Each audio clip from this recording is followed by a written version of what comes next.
নমস্কার। আমি রাধা গোবিন্দ কীর্তন সম্প্রদায়ের পক্ষ থেকে জানাই সাদর আমন্ত্রণ।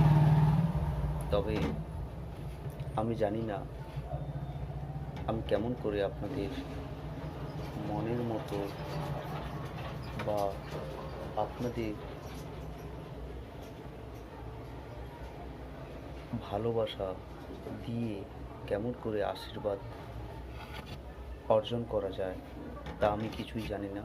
তবে আমার নতুন ইউটিউবের পক্ষ থেকে জানাই সাদর আমন্ত্রণ। আমি সব সময় ভাবি যে আমি যতদিন বাঁচব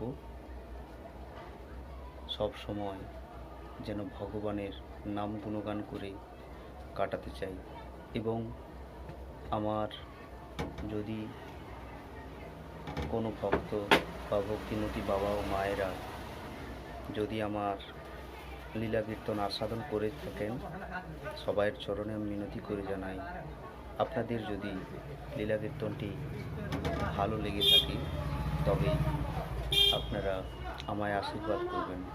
আমি যেন আপনাদের মতো কিছু ভক্তের মনের মতো করে ভক্তের মনের মধ্যে যেন ভক্তিরূপ বীজ রোপণ করতে পারি, এইটুকু আপনাদের চরণে মিনতি করে প্রণাম জানাই।